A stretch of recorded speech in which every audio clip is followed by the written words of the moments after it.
करना चाहते हैं, शायद हम उन्हें जाकर रोकते हैं, पुलिस की मौजूदगी में वो क्यों नहीं काम कर रहे।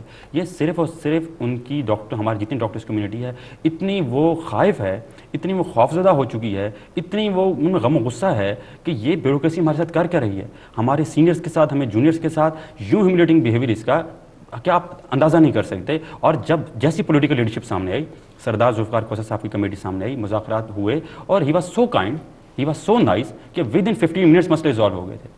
उन्होंने हमसे कहा कि स्ट्राइक कॉल ऑफ करो, हमें कोई वजह नहीं मिल रही थी कि हम कैसे उनको बे ना करें, हमने फ़ौरन जाकर स्ट्राइक कॉल ऑफ की।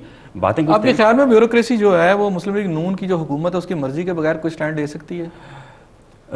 देखिए, असल में ब्यूरोक्रेसी की प्रॉब्लम यह है कि ब्यूरोक्रेसी इस मसले को 1.5 साल से लटकाई हुई थी और एक माह तो बिल्कुल स्ट्राइक का ही हो गया था। अब जब जैसी पॉलिटिकल लीडरशिप सामने आई, विद इन डे मसला हल हो गया। तो मेरा ज़ाती राय यही है और शायद हमारी पूरी यंग डॉक्टर्स की भी, कि ये उनके लिए बड़ी तौहीन की बात थी कि आइंदा फिर ब्यूरोक्रेसी को कौन पूछेगा। ठीक हो गया। डॉक्टर रफीका, मैं आपकी तरफ आता हूँ। मुझे ये बताएं, आप एक औरत भी हैं, आपके वजूद में एक औरत का दिल है। मैं ये जानना चाहूँगा कि एक मर्द की निस्बत एक औरत जो है किसी की तकलीफ को ज़्यादा महसूस करती है। चिल्ड्रन हॉस्पिटल के अंदर भी और दीगर अस्पतालों के अंदर भी छोटे छोटे बच्चे भी इसमें हलाक हुए हैं। और जो सिचुएशन इस वक्त है, आप समझती हैं कि डॉक्टर्स का ये जो इस अंदाज में प्रोटेस्ट करना कि मरीजों को उसकी डायरेक्टली जो उसका इम्पैक्ट आया है, मरीज़ जो है इसमें मौत के मुँह में चले जाएँ, ये दुरुस्त है? ये आपने कहा कि अंदाज में प्रोटेस्ट करना, ये हमारा अंदाज नहीं है। हमारा अंदाज तो वो था जब हमने कहा था कि हम स्ट्राइक पे जा रहे हैं और हमने बाहर फुटपाथ पे भी कैंप लगा के दुगने मरीज देखे थे आउटडोर से ज़्यादा। वो अंदाज हो सकता है, काली पट्टी बांध के धरने देना अंदाज हो सकता है, ये अंदाज नहीं है, ये मजबूरी है।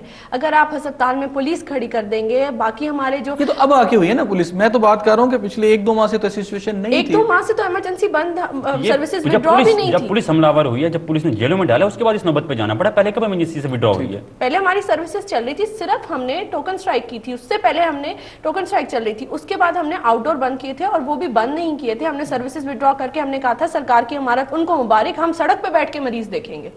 ये तो मजबूरी है, ये हमारा अंदाज नहीं है प्रोटेस्ट का। अच्छा, आप क्या नहीं आप देखती नहीं है कि अब इस वक्त 30 से 40 बंदे जो हैं, बल्कि इससे ज़्यादा तादाद है जो कि हलाक हो चुके हैं। हमारे पास फिगर आ रही है मुख्तलिफ अस्पतालों की, पंजाब की।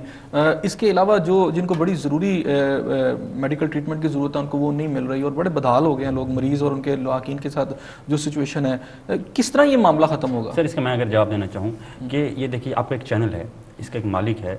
अगर वही समझे कि जिसकी उसकी जिम्मेदारी कि अच्छे एंकर पर्सन भी यहाँ पे हैं, अच्छा कैमरामैन भी यहाँ पे हैं, पूरी टीम उसकी अच्छी हो, अगर उसकी टीम यहाँ से नाराज़ हो जाए उसे, तो इसके पास दो हैं, या तो कैमरा चैनल बंद कर दे या उसी टीम को मना के ले या नई टीम ले आए, तभी चैनल चला सकेगा ना। ये गवर्नमेंट के हॉस्पिटल्स हैं, सरकारी हॉस्पिटल्स हैं। अब गवर्नमेंट का दावा ये है कि हमें ज़रूरत ही नहीं, हम नए लोग भर्ती करके चलाएंगे। अभी तक वो यही कह रही है ना, हमें जरूरत ही नहीं है जिनको बाहर रखो, हॉस्पिटल खाली करो। गवर्नमेंट तो फिर कोई ना कोई तरीका तो अडॉप्ट करती है ना। जब आप बात नहीं मानेंगे तो फिर उन्होंने भी तो अपना कुछ ना कुछ तो करना है सिस्टम चलाना। हम तो बात मान चुके थे, हम तो जुल्फ़िकार खोसा साहब की बात मान चुके थे, स्ट्राइक कॉल ऑफ हो चुकी थी। अब जब मान चुके थे उसके बाद भी हम पे ये ब्लेम किया जाए कि हम नहीं मानते, तो बड़ी हैरत की बात है। हम तो मान चुके थे। शेख साहब, इनका मौक़िफ़ ये है कि हम तो बात मान चुके थे, गवर्नमेंट से भी वो नाराज़ नज़र नहीं आते, लेकिन वो ब्यूरोक्रेसी पे इल्ज़ाम देते हैं। इतना मुँह ज़ोर घोड़ा ब्यूरोक्रेसी का कि आपकी जो जमात है उसकी हुकूमत बिल्कुल बेबस हो चुकी है, लोग मर रहे हैं। गुड गवर्नेंस की बातें करती है आपकी जो जमात है, बहुत बड़ी बातें करती है। हर जगह ये बात की जाती है कि मियाँ शहबाज शरीफ साहब बड़े अच्छे एडमिनिस्ट्रेटर हैं।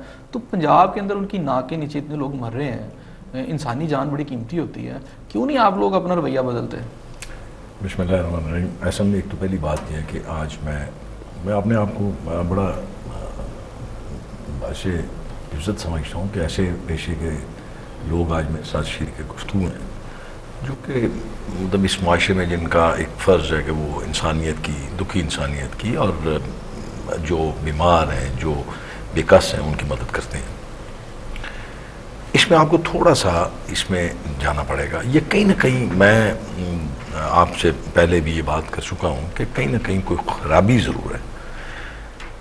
जहाँ तक डॉक्टर्स का मामला है, जो डॉक्टर नासिर साहब ने फरमाया, जो मोहतरमा ने ये बात की अपने मामलात की, मुआशी मामलात को दुरुस्त करना, ये हकीकत है कि हर किसी हुकूमत का ये फ़र्ज़ बनता है।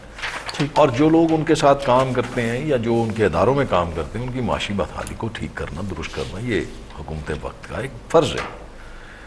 अब कहाँ ये खराबी है? शेख साहब, यहाँ एक छोटा सा ब्रेक ले, मैं अभी तो दोबारा आ रहा हूँ। नाज़रीन, हमारी शेख रोहिल असगर साहब से गुफ्तगू जारी, लेकिन यहाँ एक छोटा सा ब्रेक ले लें। ब्रेक के बाद हम वापस आते हैं और इन्हीं की तरफ दोबारा वापस आते हैं और इन्हीं से बात करते हैं। हमारे साथ रहिएगा।